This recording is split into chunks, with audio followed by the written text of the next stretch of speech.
It gives me great pleasure to introduce to you our three distinguished panelists for our first panel discussion. This will be moderated by Tan Sri Dr. Rebecca Fatima Star-Maria, Director of EcoWorld International Berhad, Ms. Raja Teh Maimunah binti Raja Abdul Aziz, Chief Executive Officer of M Investment Bank Berhad, and Managing Director of Wholesale Banking M Bank Group. Our second panelist is Ms. Chong Chye Neo, Managing Director of IBM Malaysia. And our third panelist is Dato Anusha Santhirasthipam, Chairman of Yayasan Optimist Malaysia. Ladies and gentlemen, let's welcome the ladies for the first panel discussion. We have two panels this morning. The first one, if you notice, these are the women who've achieved a whole lot in the corporate world, in civil society. And the second panel, and I'm sure I'm getting some credit for saying this is the younger panel. Also of women who, despite everything, have made it to where they are, and their own stories to share. So so keep some of your questions for the second panel. The first panel will really focus on achieving the challenges, the voice that they can now, provide for those of us who are still, trying our best to work our way through this corporate world. So we'll start with Raja Teh. Thank you, Tan Sri. It's been a journey in the banking industry over 20 years for me. I will always remember when I first started out, when I had my first baby, and I was doing corporate finance work in one of the investment banks. And I remember almost giving birth in the office. Water bag literally broke in the office. I went off and I had to come back within 40 days because that was all that was given then. And I had to put my baby in a little basket and put her on the top of the table in my cubicle at 41 days old. And continuing doing IPOs and reverse takeovers and whatever else that it was we were doing then. And it was still continuing doing 18 hours a day. At that point in time, this was in the mid-90s, and the concept of gender diversity was not even a notion. Nobody talked about it at all. And I was then in an industry which was very male-dominated. I remember back on the floor, there was only two of us, female, kind of went on to 4 or 5. The men smoked right next to where the baby was. It was very difficult. So later on, as I took on managerial role and I had some girls within my division, I remembered, I think for the first 3 months, I said, for heaven's sakes, you can work from home as much as you possibly need to, because really as a young analyst, a lot of your work is documents. You're not quite client-facing just as yet, so it was really not necessary to be there at 8 o'clock. And this was in the 90s? This was in the 90s. And when you didn't have the concept of working from home yet? No, It was still rare. Even today it's rare. It's rare. And it wasn't easy for the male bosses, because then we had different teams, and you were saying, so then there were complaints that other girls were saying that I was allowing my girls to go back and work from whatever. Because really when, I don't know how many people who've gone through the whole investment banking early days when we used to do 18 hours and it was very long hours, particularly when you were doing corporate finance work. So it was not necessary. I tried very hard at that time, but still being a very young manager. HR didn't quite listen to me, Asked HR but we fought for longer maternity leave, so we did get it at the end of the day. And that bank that I worked for now has a 90 days as opposed to 40 days. And they've done so much more. So it was a process of, making it. I remembered it was actually one of the board members that we were listing one of his companies. So he walked into the room and he saw the baby he was like, wow, what is this? I said, that's my child and this is your listing application. I think it felt so bad for me that shortly after, I don't know why he thought it was, his small gesture was to to send me cartons and cartons of milk, of little boxes. He said, you should drink milk so you could provide milk for your child. Quite a naive guy. But fast forward today, the financial industry has come very, very far. And I would say that Maybank, I would have to hand it to them, as probably leading the way. But one of the things that I would really like is to see some kind of conversation from the government side in terms of imposing nurseries and crashes, because if you leave it up to the institutions, they always want to look at the P&L, and they said, you know, you're providing space for these babies, and you know, it's just so messy. But in Sweden and in Norway, as you know, for every 15-kilometer radius is a requirement of the government to put a national or state-owned nursery or crash. So that allows mothers to go and, you know, breastfeed the children and come back to work. I always believe that stepping out to have children is part of nation building, is absolutely crucial, because if we don't do that, then we will not have, you know, the leaders of the future. So, well, today I am very blessed. I have a good team of mix of men and women. And I always remind everybody that at the end of the pyramid is really made up of the people that hold that pyramid up for you. And so in the little ways, I also sit in an NGO. We work a lot with single mothers. That's a very difficult conversation. You know, we go up and down governments, particularly with Kementerian Wanita, to speak about providing simple training skills for these women. So I hope all of you in this room would make some time for all those other women as well. It doesn't have to be, you know, going to the moon kind of stuff, really. Just little stuff. So we've taught women how to sew, how to cook, how to pack stuff, just so that they'll be able to support themselves. So. Thank you very much. Some of the points that you mentioned are very interesting, the child care portion. But I think increasingly we also have to look at elder care, because you know, when we have older parents, if they're not well, or if they're bedridden, how do we manage that? That's the other side of the story. Also, maybe you guys can chip in on this. When you talk of child care, inevitably they talk of having a crash in the office. But you know, when you have staff who have 2 children, for example, and they live some distance, they don't have a car, they're coming to work on a motorbike, how do you bring these 2 kids to the child care facility in your office? You know, these are things that, and it's still very expensive. Even if you have child care in the office, it is still, subsidized or not, it is still very expensive. So these are challenges that I don't think it's unique to women. I think it's also men who have to look after children. I hope they too think about these things. Chye Neo, you want to chip in on how you manage some of the challenges in IBM? You've been there quite a long time. Yes. Okay, so first of all, thank you very much for having me back here. So I was here last year, so thank you very much. I must have said the right things. But last year, you know, I spent quite a bit of time talking about the challenges I faced as I was going through my career. So I think some of you may remember I talked about my son, and I am one of those women who returned back to work. And to your point, Tan Sri, when you said that you leave for 2 years and come back and don't expect status quo. So that's right, I agree with you. But fortunately for me, I work in a company that allows me to come back after 2 years and allow me to expect the status quo, right? And I think some of you may know, I spoke about that last year. I came back for about 1.5 years, and then I was promoted to this position of MD. So that speaks a lot to the confidence that the company has, not just on me as an individual, but on IBMers in general, the kind of foundation that we were given, and you know, the fact that we could take off and come back. And I am in a very fast-moving technology industry. So I think, so that's, so thank you very much for that. So I kind of like was thinking of speaking about the topic, because the topic today is removing barriers and reshaping conversations. So I thought maybe I speak to those topics, if you don't mind, Nasri.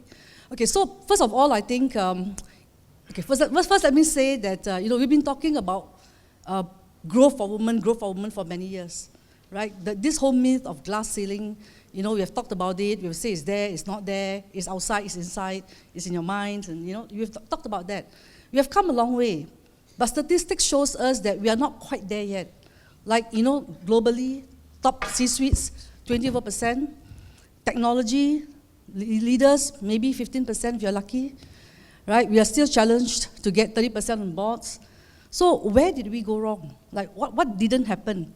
So all those things that happened didn't bring us to where we want to be today, right? We are struggling with good progress, but still 19% in Malaysia boards, right? 4-point jump from last year, so good.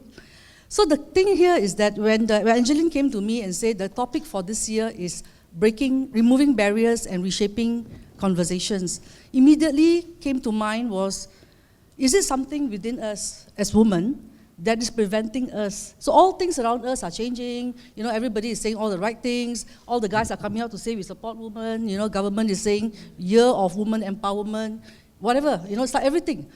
Institutions, you know, our male counterparts, everybody. But we're still here, still talking about, you know, why are we not progressing as fast as we would like to? So I come to the conclusion that while a lot of things are changing around us, the question is, are things changing within us? Okay, but what is stopping us from accepting bigger roles, for example? And I said this, I think, in the last year. You know, when I came to this job, immediately I asked myself, I said, what do I want to do? What do I want to leave? I want to leave the company in a better shape than when I came in. And I want to pass this company to someone who will bring the company to the next level. So immediately you think about succession, right? And I invited 5 men, I invited 5 women leaders, and I called them in. I said, look, you know, would you like to be my successor? Can I start grooming you now? The men almost immediately say, yes, I'm ready, you know. The woman, like, I need to go back and think about it, you know. I'm not sure, you know. My kids are growing up, you know, so I don't know, you know, can I spend that much time at work, you know. It's like immediately the barriers come down for the woman, and this is real, right, immediately. And then subsequently, of course, I persuade. All the 5 men came out and said, I'm ready, anytime. The 5 ladies, 1 or 2 of them came back, let me try, right? And this is true. You know, this is true for me. I mean, I was offered this role, or at least I was asked to consider the role, this current role, 15 years ago. Why did I only take this job like 2.5 years ago? I said the same thing, I'm not ready. I'm not ready, my kids are growing up, you know, I'm not really sure, you know, is this going to take me away from my kids, you know? So we are hardwired to put our families first, that's a fact, right? And I think at the end of the day, it's a matter of choice. So depending on what we want to do, if you want to say that the ladies, you have a choice, do not think that your only choice is to not put your career first, there's a choice as well. And I think that for individuals, it is a matter of timing. So you got to pace yourself. You have to know when you want what. So I think for me, no regrets. 15 years ago, I was not ready. My kids were growing up. And you know, in the last year, I shared some of the challenges I faced. And that was why I took time off from work. I'm back here. I'm back at work about 3 years ago. And if I look back, any regrets for not accepting the role 15 years ago? No. I have no regrets. So at the end of the day, it's to pace yourself, but to remove the barriers. If you choose to go up, believe that there is no glass ceiling. If you choose not to move up now, it's okay. Take your time. Pace yourself. So I think in terms of you know, what's top of mind and what's keeping me awake at night, really, Tan Sri, is what is it that is not happening? Not what is happening, but what is not happening that's preventing women from reaching their full potential and for not putting barriers where there are no barriers. Sometimes there are barriers, but when there are no barriers, don't put barriers. Chye Neo, I'd just like to add to that. Recently, one of my staff who just got pregnant came to me and to my surprise said, ma'am, I'm really sorry, I have maybe not so some good news for you. And I said, what is it? I'm pregnant. And I was thinking, why? No, because we're in a whole transformation thing and you know, I said, no, that's lovely, that's wonderful. And then she was really taken aback because she said to me, my last boss reacted quite adversely. And the last boss was a woman. And this is the one thing that I need to say. So she was so scared of telling me. I remembered when I was working in the Middle East, and my immediate boss, the regional manager was a woman. she wasn't amused the fact that I had to every now and then excuse myself to, I had a breast pump. So sorry for all the men in the room, but she wasn't amused, and she said she didn't, that I was having my children around. It was my group MD, who was the man, who actually said that that's okay. She can have the next room, which was empty, and I put my kid in the next room to my office because it was empty. So the female boss was very not supportive, and it was the male boss who was supportive. I have to say this about women, the barriers that China is saying, we don't support our kind. If we're not going to support our kind, how do you expect the other kind to support us? So you're the other kind. Yeah. Dato Anusha, can you add to this conversation? We wanted to have, like I said, I didn't want to have a structured panel, 2 minutes kind of thing. So we're going to have a conversation. Okay. Remember they say about, what do you call this? What's the topic again? Reshaping conversations? Okay. Anusha. Thank you, Tan Sri. Listening to the two ladies that spoke before me is riveting. Actually, I resonate with everything that you ladies have said so far. So really on point and on message. Now, as for me, I've gone through 3 different avatars. When you say avatars, it means rebirths, so 3 different career lifetimes. As a corporate lawyer, as an investment banker, as an entrepreneur, and now actually my 4th avatar is as a social activist and NGO leader. So in each of these career pathways, there have been great lessons that I wish to share with you today. Now, as a corporate lawyer, I joined a leading law firm called Shern Delamore and Company. I'm sure you've heard of it. A very, very male, chauvinistic, patriarchal organization, very colonial in their thinking. You have to have that stiff upper lip British accent from the get-go when you're there. And then when you join them in the 1980s and you think you're this hip and happening 20-something and you get into this organization, they look at you and say, Indian and woman, just put her in litigation. Let her do debt collection work. Just send her to all that magistrates' courts and what have you. And I said, hang on. I'm a prize winner from the UK. I'm in the top 20 graduates of UK, and my specialty is in corporate and taxation. So ladies, lesson number 1, negotiate for what you want. Go to the big bosses. Tell them. But not many women do that. Yeah, well, I did it, so that's why I'm sharing what works with all the big guys. Lesson number 2 is watch and listen to your big bosses, because the great thing about women moving up the ladder quickly is the better you watch the body language of your bosses, including Tan Sri up front here, and listen, and even what is not spoken is also matters. So being a great listener helps, because then when in that legal fraternity, I found that when I went before the judges in the courtroom, I listened to the judges. A lot of women lawyers get shot down, as soon as they open their mouths. It's like the judge has already made up his mind, So listening for clues, so being a great listener. Now, even then, I faced a lot of barriers as a young lawyer, because all the big juicy files were not landing on my table. They were going to males. The males. So I decided, okay, I'll again look at my strengths. And that's where women, if we work on your strengths, you get support. So lo and behold, my immediate boss got elevated to become a judge, and some of his big juicy files landed on my table. And one of those dusty old files actually made it to the federal court. And at the age of 26, I won my first federal court case, beating 3 giants, 3 big giants whose names, if I mention, you will be shocked, like Gopal Sri Ram and all that on the other side. So it was kind of cheeky of me, but actually, well, they say cheeky in law circles because you actually won the case against giants. It made it to the law journals. And I guess you can say in the legal fraternity, the rest is history.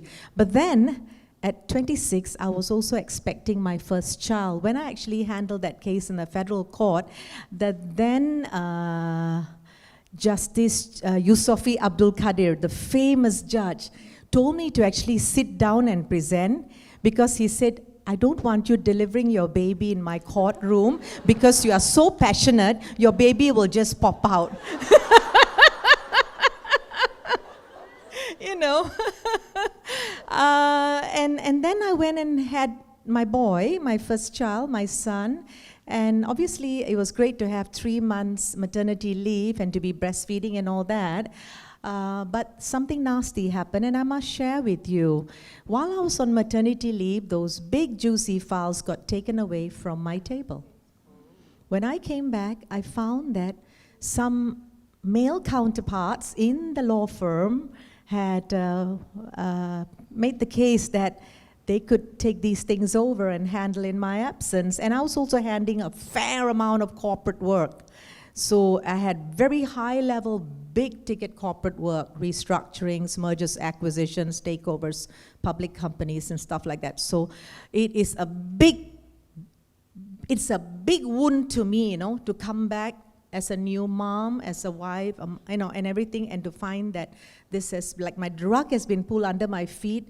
And when I went to the partners, and there was only, by the way, one female partner in the law firm at the time, and she said, you know, my hands are tied, I'm only one voice in the boardroom. And that's when I decided it's time for me to trade the courtroom for the boardroom because I want to make a difference in the boardroom when it comes to, you know, the enabling environment. And then God answered my prayers because I was headhunted to take up the position as executive director of the Investment Bankers Council. And then I found I was going to be the only woman in a council with 24 male bankers. I was like, okay, lion's den time now. But you know what? This is another great lesson I learned. If you have a man who is your champion, your mentor, I had a great mentor in investment banking, Tan Sri Azman Hashim. Look, I'm going to give you that man the props. He is a woman empowerer. He's a woman enabler. He not only gave me carte blanche in the boardroom, but he allowed me to sit on so many government committees and to change the way our capital market is today. A lot of the laws that got passed during that time, a lot of it was my handiwork, working behind the scenes with government agencies, like even setting up the Securities Commission, setting up rating agencies, creating Labuan as an offshore financial, the list goes on. Even what you mentioned, Tan Sri, about the law that went to Parliament to allow women their separate taxation. You're looking at the author of that law that went to Parliament. So quietly behind the scenes, I did my part. So that's when my role as a person who can make a difference, change laws to make the world a better place for women, I got to do that. And then I left and did something completely radical. I started my own business, which was to be a pioneer in investor relations in Malaysia.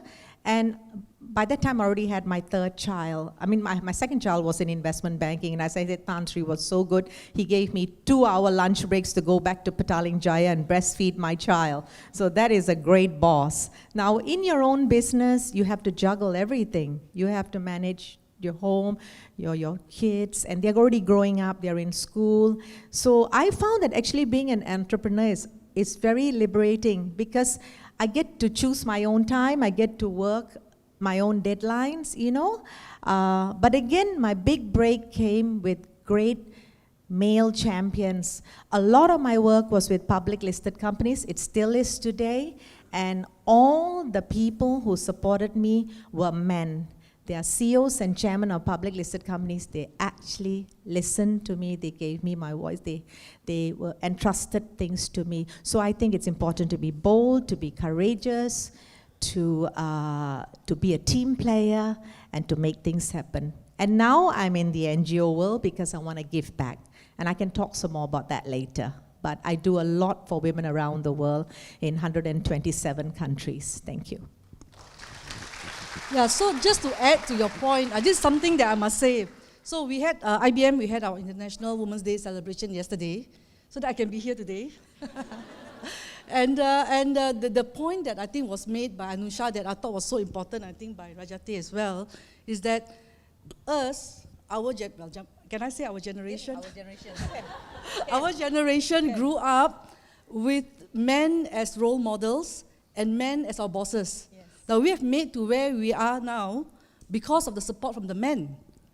Right? So think about it today, if only 20% of the C-suites in the world are women, meaning that 70% are men. So for us to press for progress and move forward, we need a lot of support from men. So this is where yesterday in my session I said that we can't do it alone. And by the way, for the first time, I don't know about next year, Angeline, but for the first time we had three men speakers yesterday at our event. So not all women, we had 3 men speakers. And the reason is because we think that without the collaboration and support from men, we will not be able to press forward. So just that point to add. I agree completely with you. I mean, my career took off because of the support of my male bosses, but also I must give credit to also very strong women who believe in you and fight for you. So I had that combination. So it's, yes, you need to be also at the right place at the right time sometimes, unfortunately. Yeah. I just wanted to add from Chye Neo's experience on female not wanting to take on the jobs. I see this all the time. A man that has perhaps 60% of the technical knowledge in a job will put up his hand immediately and say, I can do it. But the woman whom I know in the room is 110% qualified for the job is very nervous about it.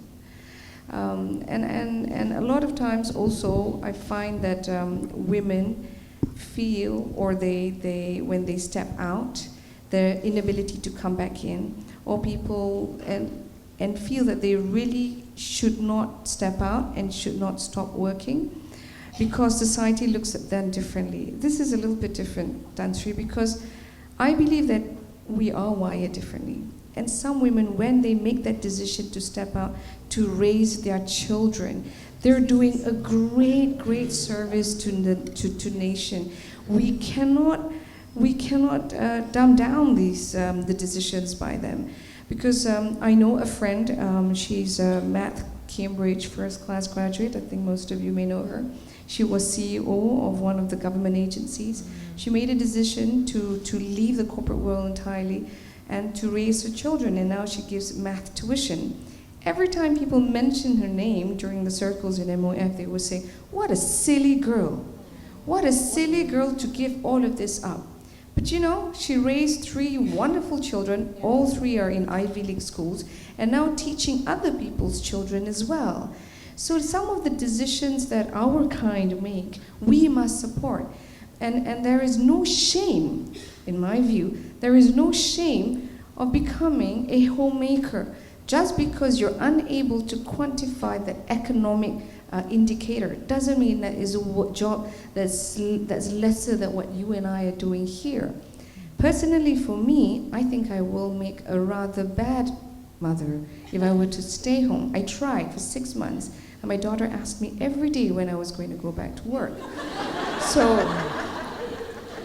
I am just better doing this, but there are women who can do something else better, and we need to support them.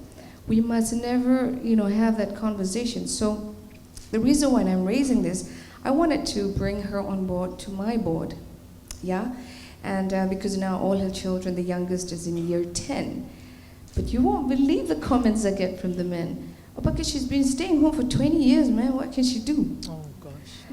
But the 20 years of raising children and the fact that she was a first-class math Cambridge doesn't mean anything to you. She's taught over 200 kids, and some of the kids that she has taught has gone on to do math in Cambridge itself. Is that not a CV? And then I realized, because they look at her CV, it ended literally like in 1995, 20 years, nothing. And we have lost a great brain. And because of that, she's not good enough for my board. That's what I meant when I said you need advocacy on a global scale to factor in this kind of care work into economics. Yeah. I'd just like to add to that.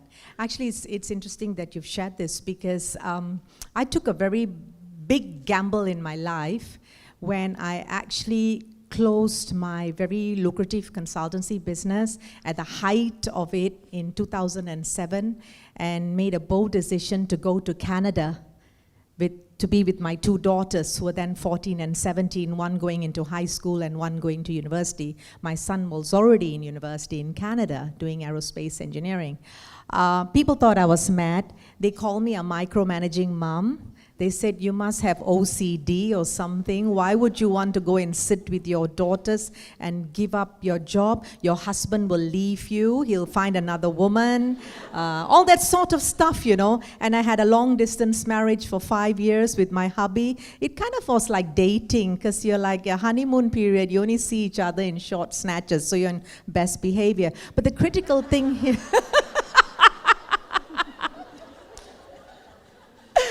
But the critical thing is that I became a full-time mom for the first time in my life. It's not to say that I wasn't a good mom all those years, but I was juggling so many things. But I took a step back. I went and I never regretted it, because during their teenage years, I was with my daughters, and I would never get that back again, would I? I can't turn back the clock. And today, my son, as I said, is an aerospace engineer. My daughter, after me, after the second one, became an actuarial. She did actuarial science. Her first job was with CIMB Investment Bank. So she must have got the investment banking blood while she was 9 months inside me, because I had her during that part of my career. And my youngest became a clinical psychologist, and now they're both in Canada and working there as working adults.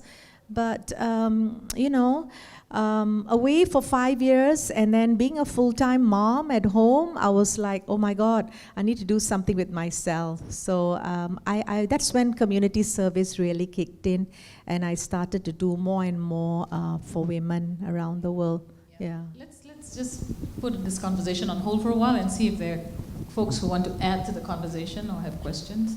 I was told that there was going to be questions that would be, on the screen or something, but I haven't seen any yet. Oh dear. Too many questions. That's a lot. The bulk of the questions are, what's the role of education and development of women who are off work? What's the role of education in the development of women? That's. I think you have 3 questions there. If you want to take, any of you want to take on that question? So do you think it means that, how do you develop women who are off work? Off work, yes. What do they do in case they want to come back? I'm not sure who asked this question. In case they need to come back, there is this issue of reskilling to make sure you've updated yourself when you re-enter. Yeah, so maybe I'll try. Okay. So, I left work, as I mentioned just now. So I left work for 2 years. And I think at the time when I was away from work, the world changed, right? So technology changed. A lot of the new technologies came about, and I tried very hard to educate myself. And the good thing about, at least at the time when I took leave, was internet was already, matured. So I guess one way for women to get education while they are on sabbatical is to, if they so choose to come back to the same industry, I think there's a lot of online education, so we are fortunate to have that now. Secondly, I think that we also need the woman, for myself, I try to keep within the circles, the community, so that you get updates on what's latest and you know what to look out for. I mean, being at home most of the time and reading the newspapers or going online by yourself, you probably don't really get exactly what is cutting edge at that time. So one of the things I think helped was that I continued to have a community. While I was off work, I was on sabbatical, I made it a point to have a lunch once a week with my ex-colleagues, so that you also keep in touch. So I don't know, if that's a question, I guess, today we are very fortunate because we can continue to educate ourselves while we are off work. Even if you are not off work, like for me, I do my education at midnight, because I do everything online. So I don't know, is that? Yeah. There's some interesting questions. Besides that, I like that one in Malaysia. Do you think do you think Malaysia still has that conventional belief that we should marry early, have children, stop work, be a housewife? I'm not sure where that's coming from.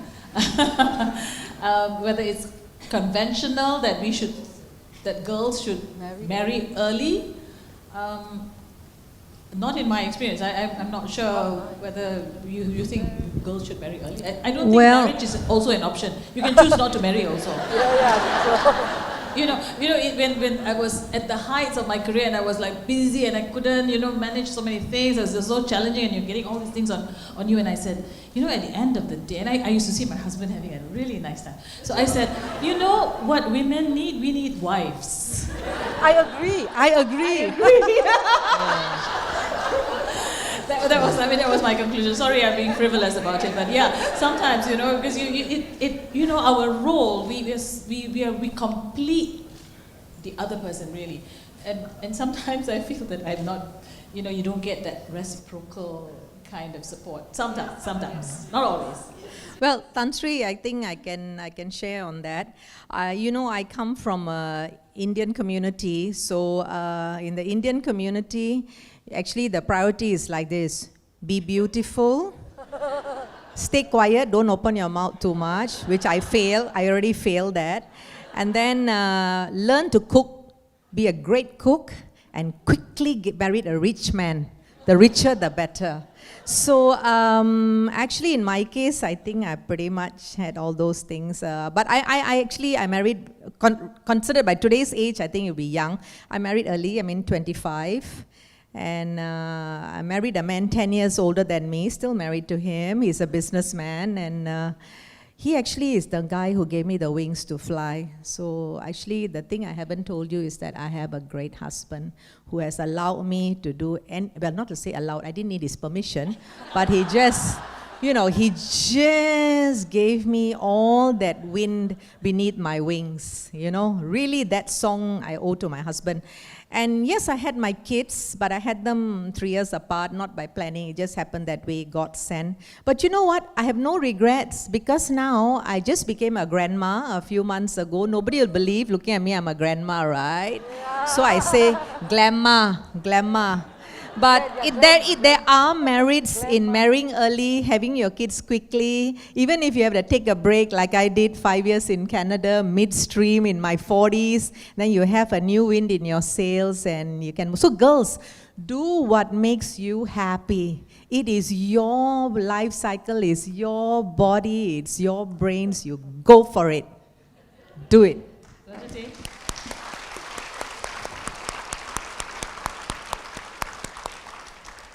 On that note, Dato, I just actually wanted to say about the next question about the stigma of stay-home dads.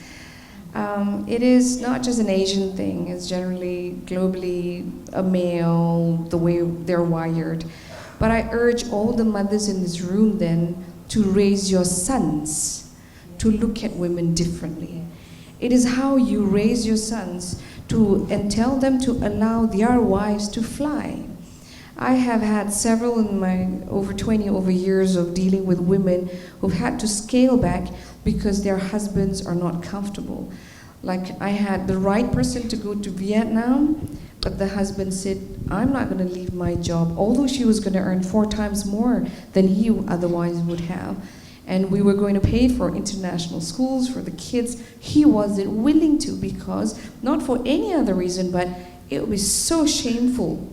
That was his view. So I personally spoke to him, and he said, oh my God, are you mad? My mother is going to say that, I'm hand-packed. That was a conversation I had with the husband. So that failed for her, which was really sad. I see her today, and she could have gone a lot further. I don't know what the answer is for the men we have who've already formed certain views, but you have that opportunity to change, to tell your sons about truly, when you talk about, it's not so much gender equality, but really what makes sense. Wouldn't that more money make sense for the children, and the opportunity for better schooling, and for him to bond with his kids?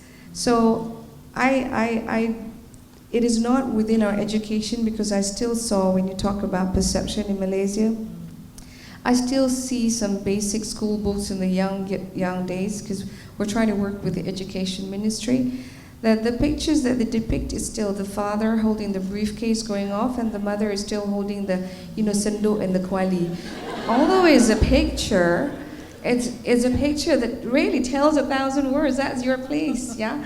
So you really gotta, maybe that was one of the things that we could work together and show a different depiction that everybody would have the opportunity. And again, not to shame women who wants to stay home, and also to encourage men who can do better home care. I know of men who are better at taking care of kids than their wives. So thank you. I've gone through the questions. There, quite a number of them are really around work-family balance, and those are things that we've touched on already. I'm told by the MCs, who basically my boss for today, they've told me that it's time for us to wrap up. But we'll take a break. I'm going to hand it over to them. But in the second panel, we will have conversations around perceptions of women, and how the different roles that organizations play in shaping the perceptions of women. So come back after tea break. Over to you.